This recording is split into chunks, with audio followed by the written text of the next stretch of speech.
আজকের এই দিনটা আমাদের কাছে দুইটি দিক থেকে অত্যন্ত তাৎপর্যপূর্ণ। দীর্ঘ ফ্যাসিবাদী শাসনের পর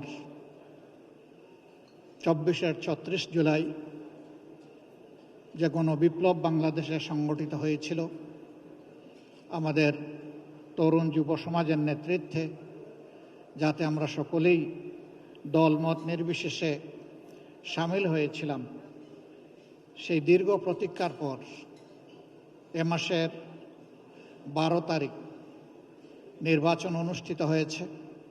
এই নির্বাচনের হাত ধরে ইতিমধ্যেই সংসদ গঠিত হয়েছে, সরকার গঠিত হয়েছে। এই সরকার এবং সংসদের কাছে জনগণের বিপুল প্রত্যাশা। আমার মনে হচ্ছে যে গত 18-19 বছর এমন একটি দিনের অপেক্ষায় সকলে ছিলেন। এরই প্রেক্ষাপটে আজকের ইফতার মাহফিল আমাদের কাছে ভিন্ন বার্তা এবং আবেদন নিয়ে হাজির হয়েছে।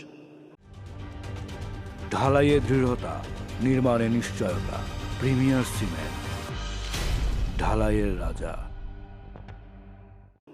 দ্বিতীয় আরেকটি কারণে এই দিনটি আমাদের কাছে অত্যন্ত গুরুত্বপূর্ণ। শুধু এদেশের মানুষ নয়, বিশ্বের কোটি কোটি মানুষের একজন নন্দিত ভালোবাসার মানুষ ছিলেন, কোরআনের ভাষ্যকার ছিলেন, বিশ্বনন্দিত মুফাসসিরে কোরআন ছিলেন আল্লামা দিলাওয়ার হোসেন সাঈদী।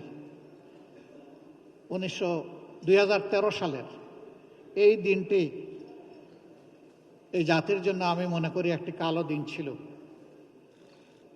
এই ধরনের কোরআনের একজন সেবককে, ভাষ্যকারকে সেদিন একটি পারভার্টেড কোর্ট তাকে মৃত্যুদণ্ডে দণ্ডিত করেছিল। তার প্রতিবাদে শুধু আমাদের দলীয় কর্মীরা নয়, সারা দেশের মানুষ বিক্ষোভে ফেটে পড়েছিল। মানুষের এই স্বতঃস্ফূর্ত প্রতিবাদকে দমন করার জন্য সরকার অস্ত্রের ভাষা খুঁজে নিয়েছিল এবং একদিনেই 70 জন মানুষকে খুন করেছিল। এরপরে এক সপ্তাহের ভিতরে সর্বমোট 164 জনকে খুন করা হয়েছিল। আমি জানি না বিশ্বের ইতিহাসে দ্বিতীয় এমন কোনো নজির আছে কিনা। আজকের এই দিনে আমি গভীর শ্রদ্ধার সাথে সেই মহান ব্যক্তিত্বকে স্মরণ করছি। মহান মওলায়ে আজিমের দরবারে দোয়া করছি, আল্লাহ যেন তার এই গোলামকে মর্যাদাবান শহীদের কাতারে সামিল করে নেন। আমাদের দুঃখ এখানে থেমে যায়নি। এ মানুষগুলোকে খুন করা হলো, তারপরে তাদের আপনজনের বিরুদ্ধেই আবার হত্যা মামলা টুকে দেওয়া হলো। সেই মামলায় অভিযুক্ত লোকেরা বিভিন্নভাবে নাজেহাল হয়েছেন, আবার অনেকের জীবন আদালতের আঙ্গিনা দেখার আগেই শেষ হয়ে গেছে, তাদের জীবন প্রদীপ নিভে গেছে।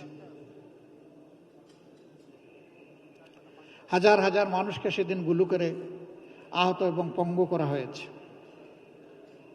সেই ক্ষত আমাদের মন থেকে খুব সহজে মুছে যাবার নয়। আল্লামা দিলওয়ার হোসেন সাঈদীর মতো করেই আরও বাকি সকলকেই দুইজন সাবেক আমির জনাব অধ্যাপক গোলাম আজম, হযরত মাওলানা মতিউর রহমান নিজামী, আমাদের সাবেক সেক্রেটারি জেনারেল আলী আহসান মোহাম্মদ মুজাহিদ, নির্বাহী পরিষদের সদস্য এবং অ্যাসিস্ট্যান্ট সেক্রেটারি জেনারেল জনাব কামারুজ্জামান, আব্দুল কাদের মোল্লা, মীর কাশেম আলী, একে একে তাদেরকে দুনিয়া থেকে বিদায় করা হয়েছে। আপনারা জানেন তার সংখ্যা 11। আমরা মহান রবের দরবারে দোয়া করি, আল্লাহ তাআলা তাদের সকলকে মর্যাদাবান শহীদ হিসেবে কবুল করুন। আমরা কৃতজ্ঞ সেদিনকার বিরোধী দলীয় নেত্রী, তিনি বিদেশ সফরে ছিলেন। সিঙ্গাপুর থেকে ফিরে এসে তিনি এই অন্যায়ের, হত্যাকাণ্ডের প্রতিবাদ করেছিলেন। আমরা তখন জেলে ছিলাম, আমরা জেল থেকে তা শুনেছি, দেখেছি। তিনি এটাকে গণহত্যা বলে আখ্যায়িত করেছিলেন এবং ফ্যাসিবাদের বিরুদ্ধে মুক্তিকামী মানুষের লড়াই বলে ওইটাকে তিনি অভিনন্দিত করেছিলেন। এই প্রতিবাদের সাথে তিনি একাত্ম হয়ে সারা দেশে 15 তারিখ তিনি হরতাল ঘোষণা করেছিলেন। আমরা তার এই ভূমিকাকে চিরদিন কৃতজ্ঞতা ভরে স্মরণ করব। তিনি আজ দুনিয়ায় নেই।